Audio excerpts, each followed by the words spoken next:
Hi, everyone. How are you? Can you hear me good? Thanks again, as always, for joining. Just going to dive into a couple updates and then hand it over to Director Bond for some additional updates.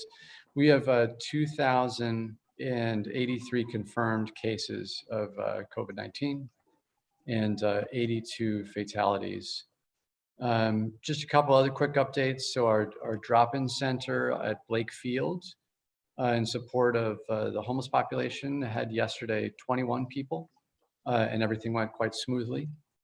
And Career High School currently has 6 people that are staying there. We continue to be pleased with how that site's going, and grateful to all the volunteers that are working there to help support it. Director Bond, you had some updates. Thank you, Mayor. Good afternoon, everyone. So for nursing homes, I don't have any data to report today that is different from yesterday.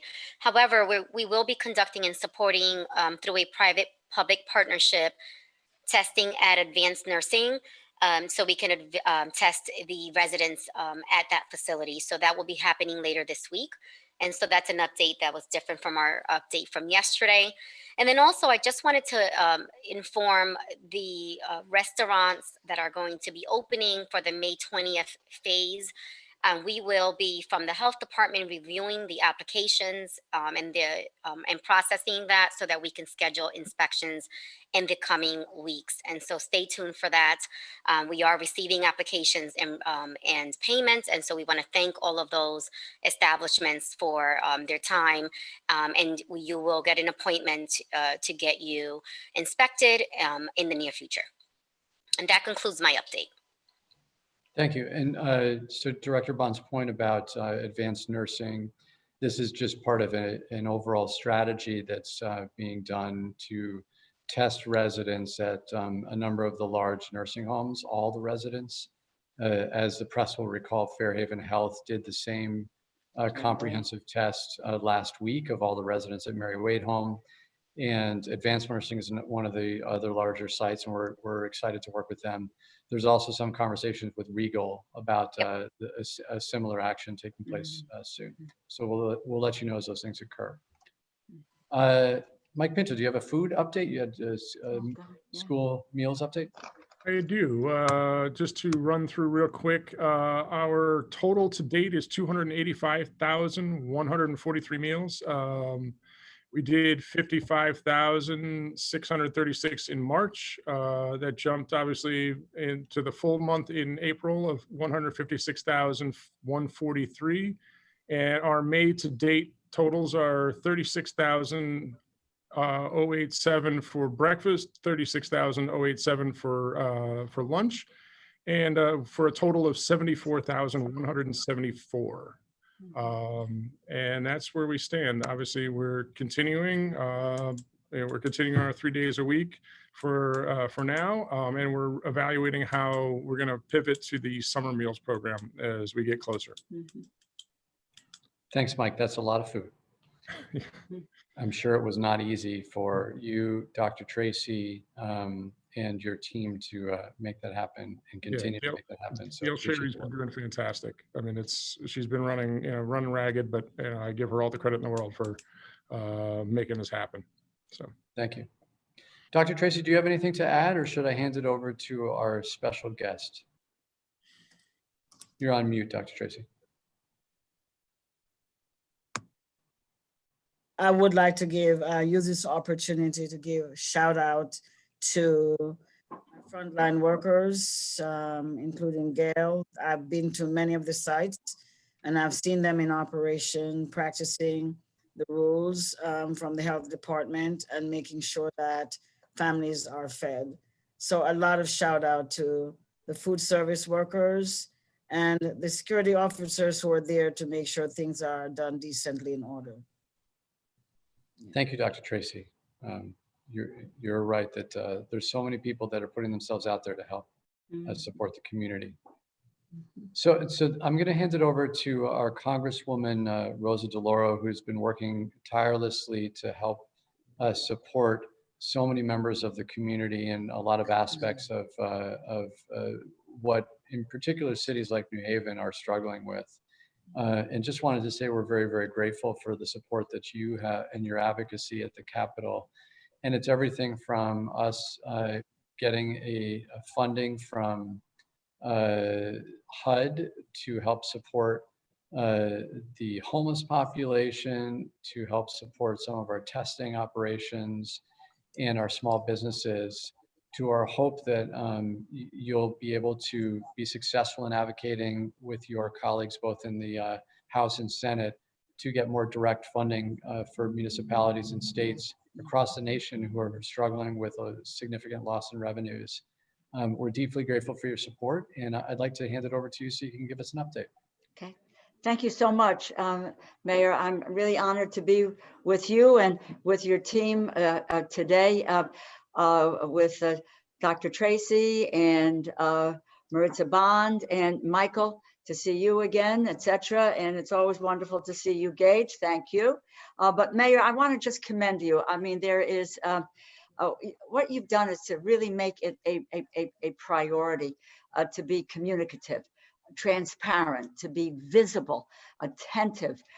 That's what people need to do, and to be focused on, securing and deploying the resources for the city, and to being upfront with folks. It's a very, very difficult time. I don't have to tell anyone that, but people want to know the truth. They want to, it's difficult that sometimes it may be, but let them know, and let them know where you're trying to go, which is enormously helpful. And the city, thank you. With regard to the food issue, what you have talked about, I will just say my hope, Mayor Michael and Dr. all of you, that it's about, in this next package, we've been fighting for all along, is to bring the maximum benefit on food stamps up to, bring it up by 15%, the minimum benefit from $16 to $30, to look at online deliveries, to have the Secretary of Agriculture do nationwide online delivery, so we can help people, youngsters who lost their work-study job, or out of school, how do they access of food. But as you said, a lot of food being distributed, and we know how to do it. We need to be creative in getting the issue on food. It's that at the outset of this, it's been distribution. We have an abundance of food in the United States. How do you get it distributed to people? And now we're looking at how we make sure that our farmers, ranchers, et cetera, do not have to plow the crops under or dump milk, but let's help them. I wanted to say something on restaurants, because they were mentioned. I just got off a caucus phone call that talked about our going to extend, as restaurants and other small businesses wanted us to do, was to extend the loan deadline in terms of hiring back. And instead of it being 8 weeks, we'll go for 24 weeks. The extension will be from June 31st to December, so that particularly for restaurants, if you need to get your loan forgiven, but you can't open your restaurant and bring people back, well, that doesn't help you any. So that was one of the issues that was addressed. So on the health side, what we again will try to do in this package that I think we will vote on Friday, that is to focus in on the testing piece and the contact tracing piece. We know that that has been a unbelievable problem without any real, if you will, central control of what we can do in getting the tests out, the testing kits out. On the nursing home issue, I'm very pleased to read this morning's paper on what we're talking about. I have been in touch with the Fairhaven clinic with Dr. Lagarde and know of her work. I've been talking to David Hunter at Mary Wade. My hope, and I've talked about this to the governor's office, that we use our community health centers. There's 17 of them in the state of Connecticut, to be helpful in going in and testing patients and staff, so we can move quickly in this area.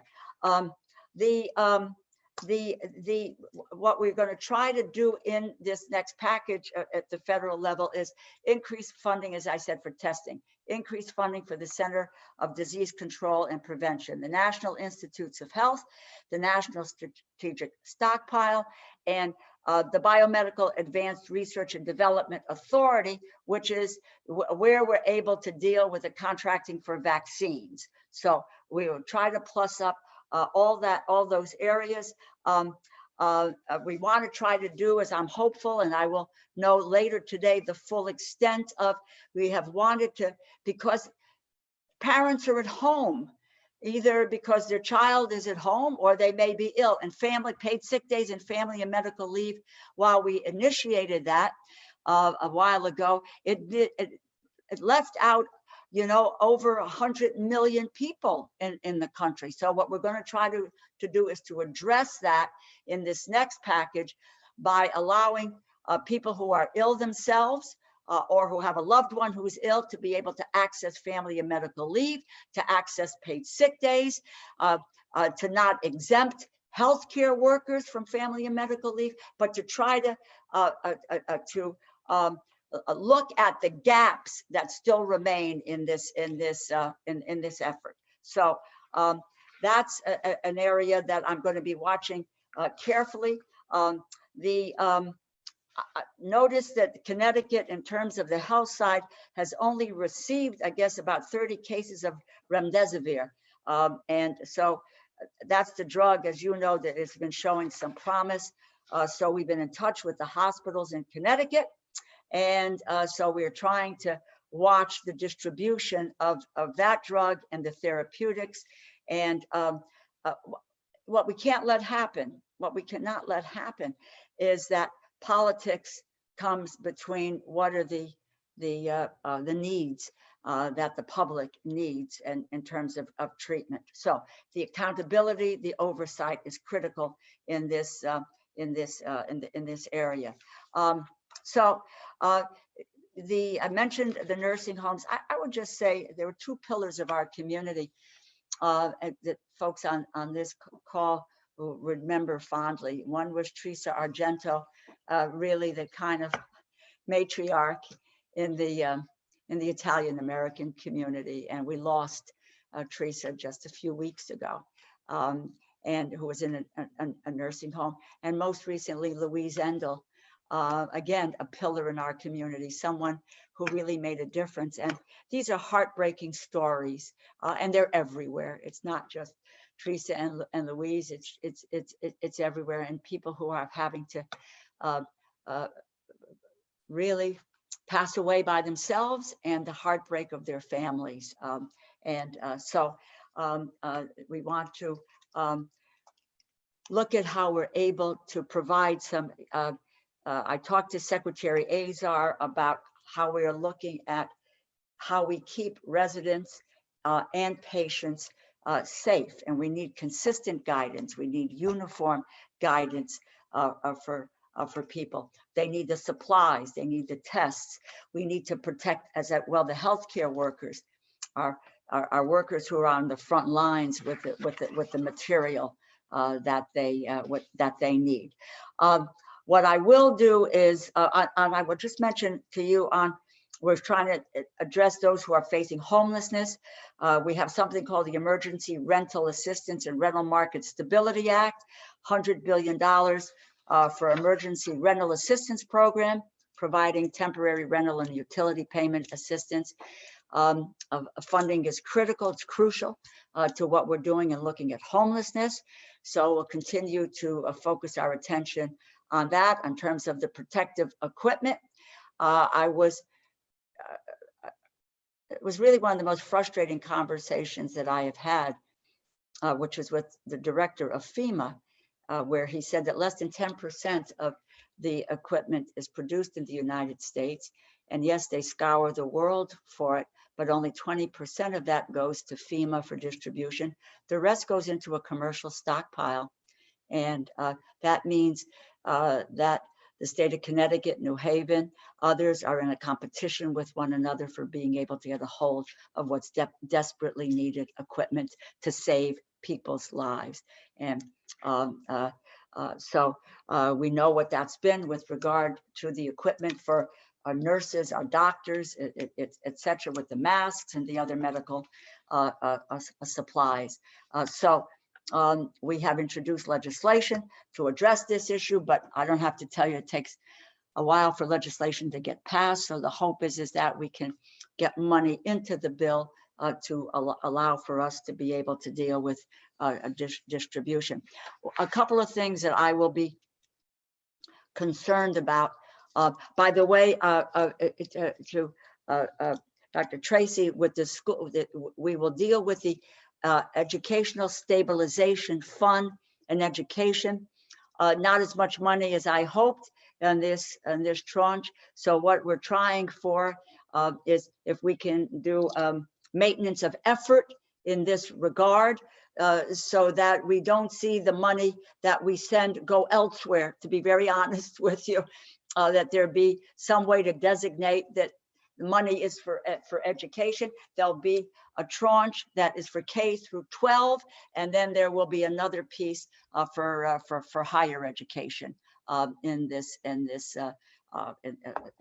next proposal. There are two things I'm going to be looking forward to. Is one, as I said, actually three things. One is the extension of paid sick days, family and medical leave. I'm encouraged by what I heard this morning. The second is, and I'll hear about this later this afternoon, as to whether or not we've dealt with the expansion of a child tax credit, so that we include those families that are currently excluded because they make too little money. And a third of the kids who are both African-American children and Latino kids that are left out, to try to expand it to include them, but also to increase the amount of funding to $3,000 to families who have kids that are over 6, $3,600 per child for kids that are under 6. That's what I'm hoping for. Got my fingers crossed when the Ways and Means Committee does its presentation later this afternoon, because all of the data points to this is one of the chief ways in terms of lifting people out of poverty. So really there. And then what I mentioned earlier, we're going to fighting again over and over again on the increase in food stamps and some of the issues that deal with food security. So I've gone on longer than I should have in this context, but I'm happy to answer any questions, but to bring you up to date on where we are in Washington. So thanks so much for letting me be a part of this conversation. Thank you, Congresswoman DeLauro. Appreciate all the updates. We usually open it up to questions. Is it all right if we take a few questions with you? Yeah, fine. Let's go. Great. Let's do this.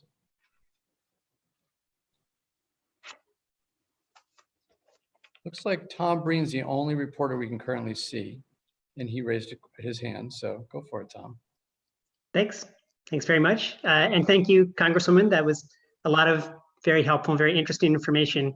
I do want to start with a question about the politics of all of this. Mitch McConnell and the White House have been pretty clear that they are not interested in rushing into passing another bill. So even if the House does pass this, I think what's called the HEROES Act, it seems like it's a very uphill battle to get those two parties to agree. So why should, in your opinion, why should New Haveners have any confidence that anything that you just listed might actually pass into law, considering the reluctance of the Senate and the White House? Well, I think the moment is, it's beyond the reluctance of anyone. It is the necessity. And I think, and I listen to, the folks who are on the front line here, the necessity.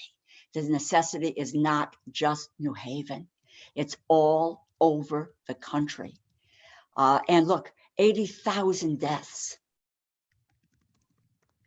We have people. It was difficult enough beforehand to be able to make your way. You couldn't afford a $400 bill for anything. Think of the millions of people who have lost their jobs. What is happening to them? I believe that it is the overwhelming necessity and the momentum that is in the country, because you take a look, and I have taken a look at data all over the country, what people want us to do. They want government to engage, to help them in their lives at this moment when the circumstances and the challenges are beyond anything that they have anything to do with, and they're trying to cope. What I say to Mitch McConnell is, listen to the people of this country. They are on their knees. They are desperate. And what is our job? What is our moral responsibility? That is to respond, because the federal government is where resources are. And we have that obligation. So it's my hope, because the other packages have been on a bipartisan basis. That's what we have done. And there isn't any reason why we shouldn't move forward on a bipartisan basis to bring the welcome relief to our cities, our states, as you talked about the name of the bill, the heroes, those frontline workers who every single day are risking their lives. I say to Mitch McConnell, you're not risking your life every single day by showing up at a nursing home or at a grocery store or somewhere else, or a nurse or a doc someplace. Oh no. Our job is to pay attention to what the needs of the country are. And that's what I hope will move people to be able to get this passed. And I believe there are well-meaning Democrats and well-meaning Republicans in the United States Senate who want to respond, not to Mitch McConnell, but they want to respond to the people who have put their faith and trust in them to do right by them. In your introduction of this new proposed legislation a few minutes ago, you went through a few highlights very helpfully. I wonder if maybe in a sentence or two more, you could talk about maybe your assessment of the coronavirus related relief bills passed by Congress so far, and what has been missing as these programs have kind of played out and been rolled out in real time, and what you think the top priority for this next bill should be. And you touched on that already, but what's your assessment of what's happened and what needs to happen now? Sure. Look, I would just say, you know, what we did was we started to move. The first package was, I believe, was $8.3 billion. And quite honestly, I'll be frank, the administration was talking about 2.2, but the need was already beginning to build in terms of what we needed. And that package was essentially focused on the health pieces. And that was testing and vaccine development. We had thought, you know, PPE, etc. We then began to see the unfolding of what was happening. And then there was another package in which we tried, the business side of this was critical, businesses going under. And what we did was we provided then the opportunity, and we thought the best way to get the funding out with regard to our businesses was through the banks. And because it would then, you know, overcome some of the bureaucracy with the SBA or so forth. And so we went, I think, $349 billion. And the EIDL loans, forgivable loans, etc. And what did we find there? That in many instances, particularly the large banks, that they were giving money to their preferred customers instead of looking at the small mom and pop businesses. In my office, and these are businesses in New Haven, in the greater New Haven area, you know, we had 70, 80 people call saying, I put my application in on April 3rd and I got nothing. I kept being told I was in the queue, and finally they said the money ran out. So understanding the need there, what we did and the consequences, maybe unintended consequences maybe, we went back in. And we did this interim package. And that package says that, okay, let's move through community banks, CDFIs, the minority loaning institutions, credit unions to address that piece of the puzzle. And because we found a continuing need for testing, we put in $25 billion for the testing to help that capacity.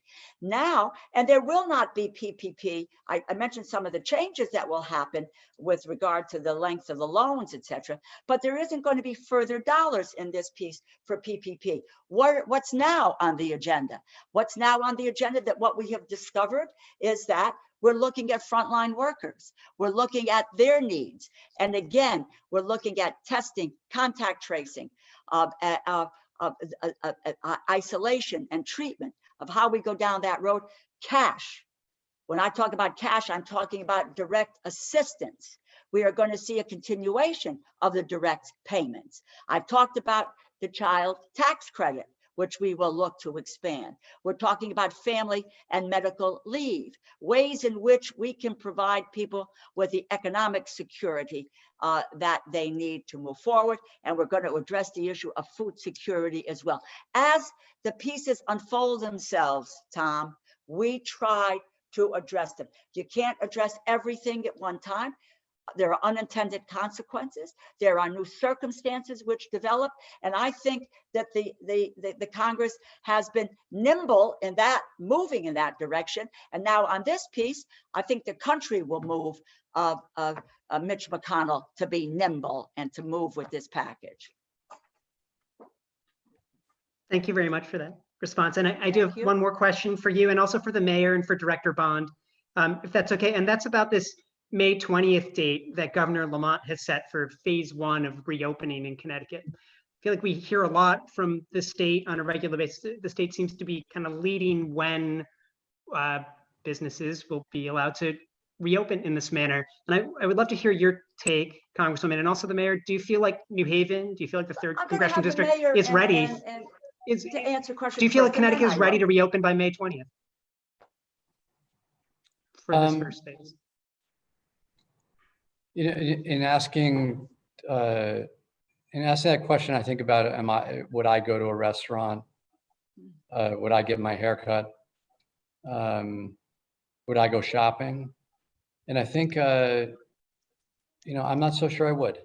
And I know that's something that, you know, there's so many people that are anxious to reopen. They want to move beyond the virus. I think we all do. But in the most important thing for all of us is people's health.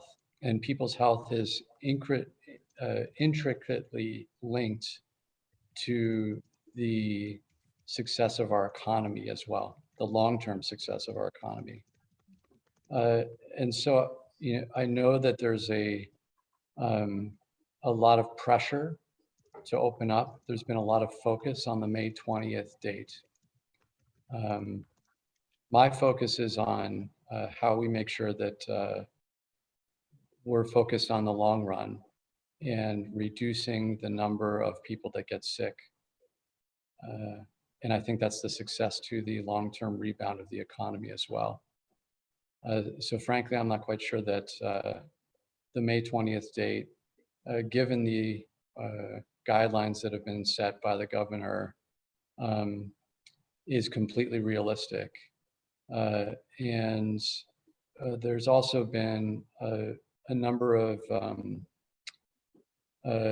hurdles that the state has outlined that we need to cross in order to feel more comfortable with reopening. Reduction in hospitalizations continues on a positive trend, and that's very promising. But our capacity to test on a very, very wide scale, our ability to provide as a state enough PPE for the safety of many of the employees at these different sites, not to mention nursing homes, healthcare workers, et cetera, et cetera. I'm not quite sure we're there. And, you know, we're talking about 8 days away. So I think that May 20th, there's been a lot of excitement and focus on that individual date. Ultimately, the outline by the state has left it up to businesses that are within the parameters of the reopening to choose whether they feel it's safe, and up to the customers to choose whether they feel it's safe. And I think that it's not that date that's important. It's as time goes on, our overall assessment each day of the risk versus the gain as to how we make these choices. Does that make sense, Tom? Yes, thank you. I've got a few other questions, but I'm happy to defer for a bit to. It looks like it's kind of a quiet, unless Michael Bingham has a question. Let's do a couple more, and then we can let the Congresswoman go. But go for it, Tom. So who will be the private partner helping the city with testing and advanced nursing? Is that one of the community health? You said it's a public-private partnership? It's the same partnership we have with Day and Chapel Testing Site. Dr. Murphy. Dr. Murphy. And when did you say that testing will take place at advanced nursing? Later this week. And that's for both staff and residents? It's just residents at this juncture. And then Mayor, how did getting tested go today for you? I saw an article about it by Maya, but could you tell us a bit about what it was like to get tested at the CVS site? Did it hurt? It was really easy, and it didn't hurt or feel uncomfortable at all, despite having to stick something up my nose. Unlike all of the other testing sites in New Haven, this site, you only have to stick the swab about an inch into your nose. The other testing sites, the swab goes much further into your nose. I was surprised that I didn't sneeze, and I was surprised that it didn't feel uncomfortable. Obviously, even though I was feeling pretty good, when you're waiting for the results, you start to get a little bit anxious about what they might tell you, and I was relieved that I tested negative. It's important to note that the tests aren't foolproof either. So people that do test negative, sometimes the tests aren't fully accurate. Also, just to note, thanks to Jordan's for letting us use their parking lot for more than a month now, 2 months. They probably are interested in reopening in the near future, and so I'm not sure how that's going to go, but we appreciate they're using their parking lot. Thank you. Thanks. And then I have one more question for the Congresswoman, and it's a bit of a broad one, but I'm curious to hear your take. I mean, it seems like every day it brings something incredibly new, but today seems particularly remarkable in Washington. We have House Democrats introducing a $3 trillion bill. We have a Supreme Court case live broadcast over whether or not Congress can subpoena the president's tax records as a private individual. And then Dr. Fauci and Robert Redfield testifying about whether it's safe to open. It seems like today was a big day.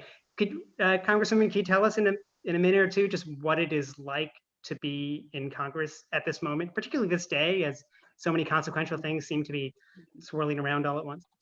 Sure. Well, first of all, one of the most difficult things for me personally is, if people know me, I'm a hugger. Being without the social contact of friends, family, grandkids, etc., is difficult. But every day is a what I'm dealing with is what we're doing with this CARES package, what we will do with appropriations that are coming up. And at the same time, last week, I was very proud to hold the first actually official hearing on Capitol Hill, where we brought in Dr. Frieden and Dr. Rivers, to talk about, because I'll go back to your last question to the mayor, and I associate myself with the mayor's comments on reopening. I think we have to be guided by the science and where that takes us. And in that case, we are have to look at people's comfort level with where they want to be in terms of, are they going to go to the grocery store, are they going to go to get their hair cut, etc. And we need to take a very, very hard look at that. But it's a challenge. It's a challenge every day. We're trying to communicate in different ways. We're trying to listen to and address the problems of constituents every day. And in the meantime, though, we have to continue on. We are, I mean, I'm pushing for us to be able to vote by proxy, for us to hold virtual hearings. We cannot do that yet in the House. We have to vote on that. The Senate was able to do it. We are the government, and people are expecting us to respond, and we need to do that and not be viewed as not being on the field. And we are, all of us are, but I want to make sure that we are, people are visibly watching what is being done and have a sense of what the people who represent them are doing. And some days are more difficult than others. Every day is an interesting day in Washington, isn't it? Hear, hear. I see a question in the comments from Cassandra Basler. I have a question from WSHU Public Radio. Asian American and Pacific Islander advocacy groups have expressed concerns that as states begin to reopen, there will be an uptick in anti-Asian hate-related incidents. About 1,600 incidents have been reported in the US since the start of the pandemic. How is Connecticut or Congress preparing to combat this? Any federal resources available to track incidents and inform communities? Do you want me to take this one first, or do you want to go for it, Congresswoman? No, you go ahead and let me know what you're doing here, and I'll tell you. Yeah, I mean, I think in New Haven, we have a long history of being a place that welcomes everyone and a long history of tolerance. That doesn't mean that the city of New Haven is perfect and that there aren't occasions where residents will say or do inappropriate things. But I think that one of the most important ways to ensure that we protect from hate-related incidents and acts is to be very strong at the level of the mayor in rejecting that kind of hate and behavior, to put out information that is accurate and based on data and science. And the fact of the matter is this virus does not care what you look like or how much money you have. It'll take you however you come. And we will reject any form of hate and be very proactive about that if there are incidents in New Haven. I don't know if Congresswoman, you have anything to add there. Well, I would just say that it's the same feeling is true. We cannot go down the road of scapegoating or intolerance or divisiveness. We have enough of that in our country today. And my colleagues are very concerned about that. We have spoken about that. There have been sessions to talk about the incidents and so forth and addressing them. And no matter what community is being discriminated against. And I'll be frank, it's a question of leadership. It's what you will do. It's what Governor Lamont espouses. People who are in the kinds of public positions that we are in have got to lead the way. Frank with you, I was very troubled